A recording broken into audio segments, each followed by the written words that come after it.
Today we're going to look at 7 mind-blowing charts that will change how you look at football. I apologize for the scratchy voice. I have been sick for like a week and I'm feeling better today, but the voice still sounds a little rough, so I apologize for that. Let's get into these charts. You know, Ronaldo's often praised for being clutch when it comes to big moments. Some football fans feel that he's the man who can score when the pressure's on, and, well, that's a huge understatement. Here's a chart listing football legends that racked up the most Champions League goals past round 16. All right, so the most Champions League goals past the 16th round of 16. Messi's up here at the top with 19, Benzema 17, Eusebio, Puskas. So this is goals scored after the 16th round. Van Nistelrooy down here, Neymar. Messi with 19, he's the highest. So I'm guessing Ronaldo's plus 20. Let me guess. I don't know the stat. I'm going to guess that that Ronaldo has scored 28. I'm going to say 28. I'll say 29. I'll say he scored 10 more goals than Messi past the round of 16. I'll say he's at 29. That's my guess. Locking it in. Most of these legends float between 5 and 15 goals. You got the usual suspects like Puskas, Raul, and Eusebio. These guys were masters at finding the back of the net. As you climb the list, you'll spot Karim Benzema. And then there's Lionel Messi, with a remarkable 19 goals in his career. But completely isolated in a league of his own is Cristiano, with 43 goals when it mattered the most. I was over here guessing, saying that Ronaldo's probably 29. He's probably 10 more. 19 to 43. So he's what? 43 minus 20, 23. He's 24 more goals. Dude, he has more goals. More than twice the number of goals that Messi has in the past round. Wow! What a freaking crazy statistic. So past the round of 16 of the Champions League, this man has scored 43 goals in his career. Ridiculous. That's 24 more goals than Messi. This is ridiculous. But don't worry, the thumbnail wasn't clickbait. I'm gonna show you some crazy charts where Messi dominates and other unbelievable stats from the greats of the game. I just wanted to give Ronaldo his due before we start because, well, it's about to get rough for his fans. For example, everyone... This guy said, all right, it's about to get rough for CR7, so we'll give him props first. That's hilarious. Talks about Ronaldo being a sick dribbler and how valuable his moves were back in his Man United days. Watching his highlights, you do not doubt that he was an unstoppable, electrifying dribbler. But compared to Messi, nah, not even close. What's funny is since I've only seen the end of Ronaldo's career, I haven't seen the electrifying dribbling. In fact, the only few times I've been able to watch Ronaldo play recently, it seems like his game is predicated on making runs and getting into position where he can score. And he only takes a touch here, a touch there, sets up a pass, takes a shot, gets into the box to try for a header or a bicycle kick or something like that. I haven't really seen him with the ball at his feet much. So that was a fascinating clip that they just showed. Hopefully it didn't get cut out due to copyright restrictions. Look at this chart showing Ronaldo's dribbles per game each season over his 20-year-long career. He started off strong as a creative winger. His job was to go on one-on-ones and carve out spaces. His dribbling peak came in 2005 with 4.2 dribbles every game. But as time went on, his dribbling slowed. And you guys got to remind me, dribbles doesn't... the stat is not tabulated based on how many times they touch the ball. It's like 4 successful dribbles is like getting past a person, right? Is that what you guys remind me how dribbles are calculated? Like to complete a dribble, I think you have to get past a person. down. By 2009, the year he won his first Ballon d'Or, he was down to 1.9 dribbles per game. When he joined Real Madrid, his dribbles went up to 3.3 per game in his first season, but he soon shifted his focus to goals, becoming the league's top scorer. But clearly, Ronaldo didn't even come close to what Messi could do. Since his rookie season, an 18-year-old Messi was averaging a whopping 7.3 dribbles per game. His prime, 8.6 dribbles per 90 as a 20-year-old. Even in his worst season, Messi made 4.1 dribbles per game, better than Ronaldo's best season. That means that when it comes to getting past defenders, Messi's worst is better than Ronaldo's best. Wow. But where does Messi's nearly impossible ability to dribble stand among the best in football history? Well, to understand just how incredible Messi is, I pulled together data on this season's best dribblers. It only took me a couple days to get all these stats. Look at this, isn't it beautiful? Don't worry, I'll break this down into a beautiful chart so it's way easier. I am not a person who really likes numbers, so I am always grateful when somebody else really does, because I like to see the results of the statistics, but the fact that people geek out about numbers, it's kind of, I'm not the numbers guy. I don't like math that much, but I'm happy that some people do, because this is a fantastic video. To understand. Okay, so here we have the chart. On the x-axis, we have successful dribbles per 90, and on the y-axis, the success rate of those dribbles. As you can see, even the most elite players struggle to get more than 4 dribbles per game.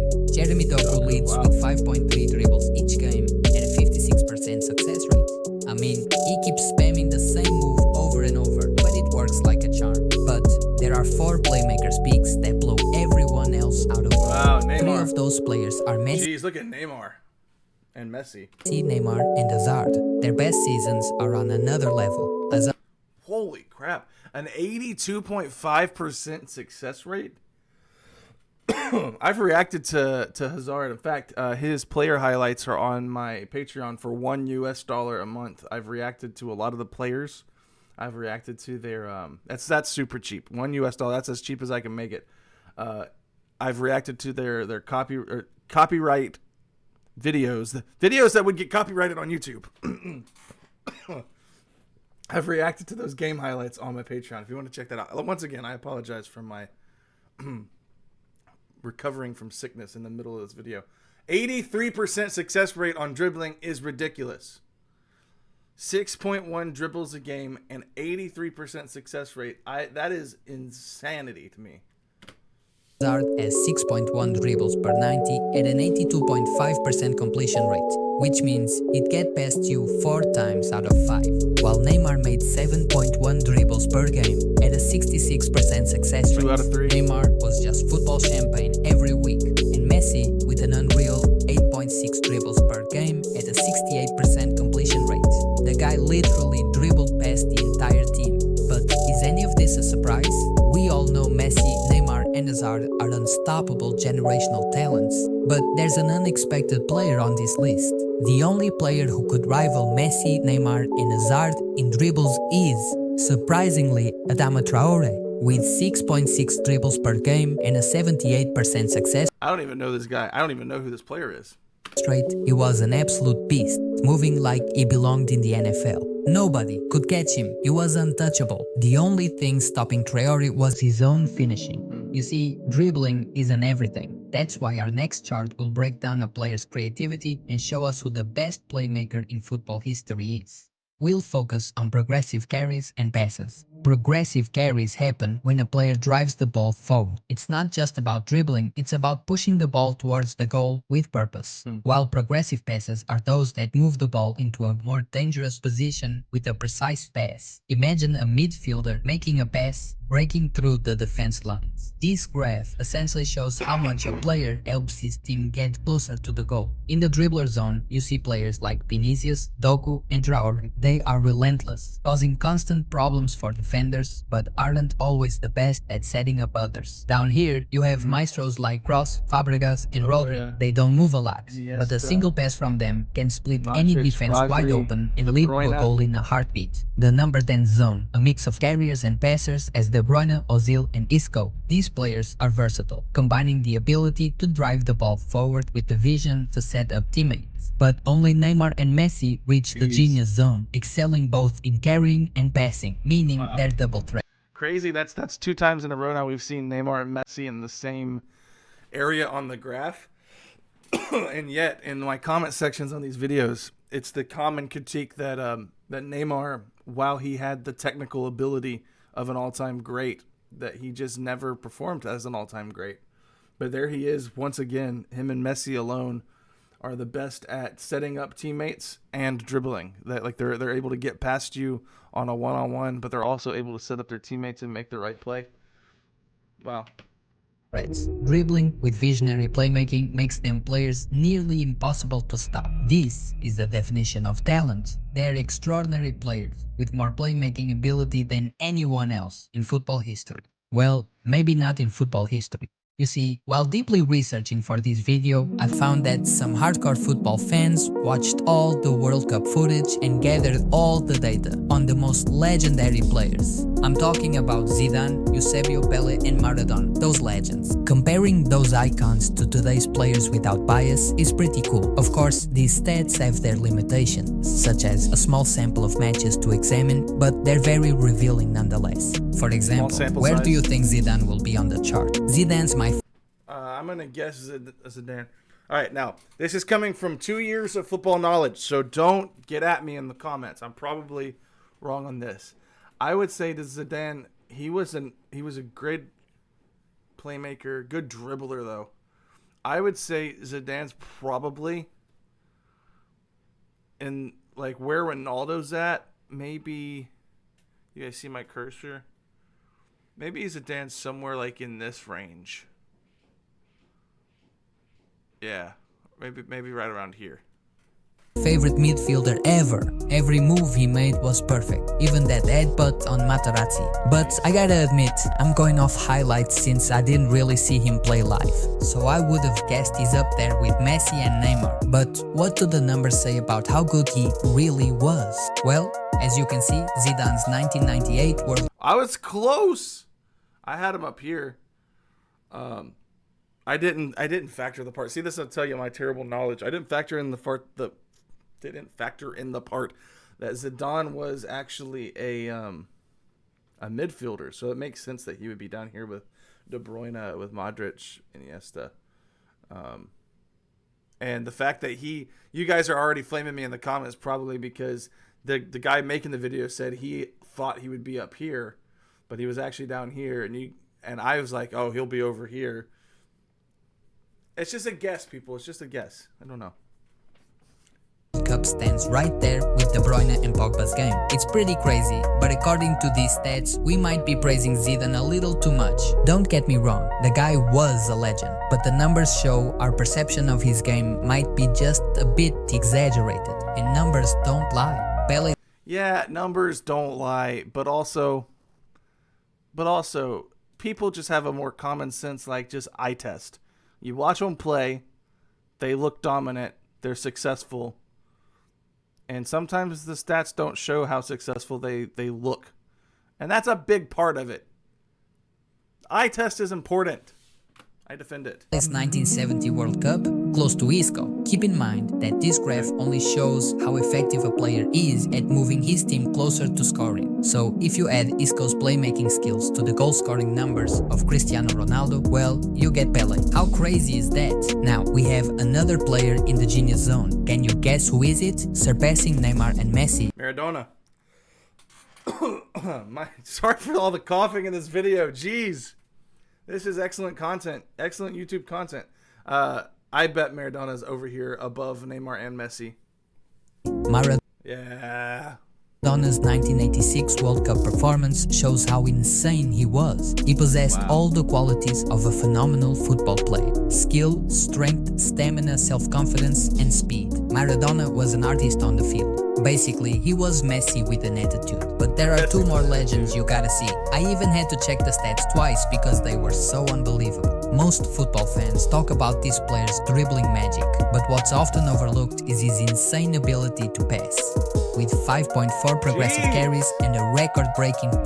Jeez! I didn't expect Ronaldinho to be this high up. If I was guessing Ronaldinho, I would have put him right in here. Maybe closer to Neymar. Maybe right in here somewhere. I wouldn't have put him over here. 14 progressive passes, Ronaldinho's 2006 World Cup was a masterclass. That's completely off the charts. That's the Ronaldinho zone right there. He could dribble, he could pass. No surprise, his numbers align perfectly with the legend we know. And lastly, we have someone who's underrated as hell. People might not talk about this player as much as other legends, but he was ahead of his time. His simplicity and effectiveness define modern football. This guy is famous for saying, playing football is very simple, but playing simple football is the hardest thing there is. Have you guessed who it is yet? I'm talking about Johan Cruyff. Wow. With superior ball carrying and passing, Cruyff was a total game changer. Cruyff makes Messi, Maradona, and Neymar look like ordinary players. I'm stunned. I am stunned by these results. I would never have thought Cruyff was so far and away, head and shoulders above everyone when it comes to playmaking, making the right play, and being able to dribble and progress the ball. I call this the what the hell zone. This is one of the most insane stats out there, and it might just show us who the greatest creator in football history really is. And even though it isn't as glorious, this number Neymar put up is actually an incredible feat in its own right. Most football fans know that Neymar's skills are so outrageous that he disrespects and humiliates players all the time.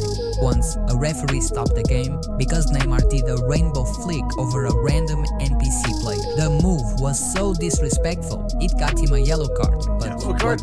Oh gosh, you got a yellow card dude, he just made a play on the pitch. That's not a yellow card. It's not even taunting. It was just a play. That's ridiculous. Most fans may not know is the crazy number of nutmegs he actually pulled off. So here's how many nutmegs the players made and the minutes they've played. Mbappe did 15 nutmegs in the 2021 season. Jadon Sancho had 16. That was before he went to United. Neymar and Hazard tied for second with 18 nutmegs. Not surprising given the charts we've seen earlier. And in first place, there's Rashford with 21 nutmegs. But the thing is, Rashford has played much more minutes. If we adjusted Neymar's 17-18 season minutes to the same as Rashford's, Neymar would be here. With 38 nutmegs in a season, Neymar is Neymar. That's pure magic. This might not be the most useful stat for winning games, but sure is entertaining. But how do we even measure a player's true impact on the game? Is there any stat that I do feel like nutmegs is kind of a useless stat. It's just a really cool, like, bragging rights thing. tells us how much a player has played without any bias at all? A stat that combines all advanced metrics into one game score. Well, I went looking, and in my quest to find this elusive stat, I quickly came across WhoScored. WhoScored is a platform used by more than 10 million people per month. They created ratings that are the most accurate, respected, and famous indicators in the world of football. Data scientists at WhoScored developed a unique algorithm that uses over 200 raw statistics to judge a player's performance. They've distilled every pass, dribble, shot, cross, header, carry, positioning, and everything in between into a single number, giving an incredibly accurate rate on a player's game performance. For example, let's compare one of Messi's game scores to one of Ronaldo's. In Messi's game, he got an assist. In Ronaldo's game, he scored a goal. On the surface, those stats look pretty even, right? But let's look deeper. Messi pulled off 9 successful dribbles. Ronaldo did none. Messi made 10 key passes. Ronaldo did none. Messi hit 3 long passes. Ronaldo did none. Messi won 12 ground duels. Ronaldo won 1. Ronaldo shot off target 3 times. Messi only missed once. Ronaldo touched the ball a third as much as Messi, and he even missed a penalty in this game. So, even though Ronaldo scored, his game score was just 6.8. Meanwhile, Messi, with just an assist, hit a perfect 10. Sure, It's not perfect, but it's a solid way to judge how good or bad a performance was. Only 0.7% of all performances in football score above 9. Getting a perfect 10? That's almost impossible unless you're a total genius. Now, based on this game score, let's look at the top 5 players with the most perfect game performances since the 2009-10 season. Okay, since the 2009-10 season, I'm going to guess perfect performances. I'm going to guess, trying to guess players I think might have perfect games. I'm guessing Messi is on here, obviously. I'm going to guess that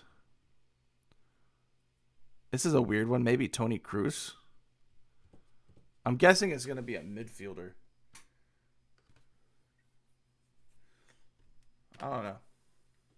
Season. In 5th, we have Lewandowski with 19 perfect matches, one of the most dangerous goal machines in football Thomas history. Muller? 4th, Luis Suarez with an impressive 27 perfect matches record, the best striker since R9 in my opinion. In 3rd place, we have Neymar with 33 perfect ratings throughout his career. Regular stats don't do justice to how incredible Neymar really is, but these advanced metrics, they show a whole different level of greatness. My admiration for him just keeps growing. And of course, we can't forget Cristiano. The man's got 38 perfect games under his belt. Imagine an entire season where every game is flawless. That's Cristiano for you. Simply remarkable. There's no other way to put it. And finally, the undisputed number 1, Lionel Messi. If I told you Messi is the king of perfect matches, it would be a massive understatement.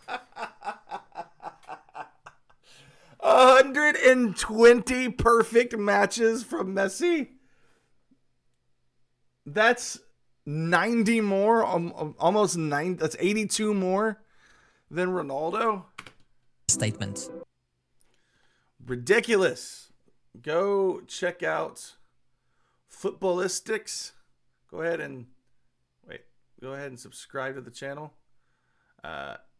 Great, excellent content. Really, really appreciate that content.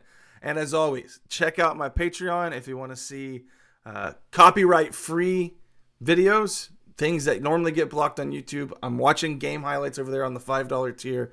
I'm watching games from this season, Barcelona, Real Madrid, Bundesliga highlights, Premier League highlights, classic games, World Cup games. You got it. I also do player highlights on the $1 tier. Go check out. Go hang out. Get access to the members-only Discord. All kinds of really cool perks over there. Plus, it helps support me as I am a starving university student. I'll see you guys in the next video.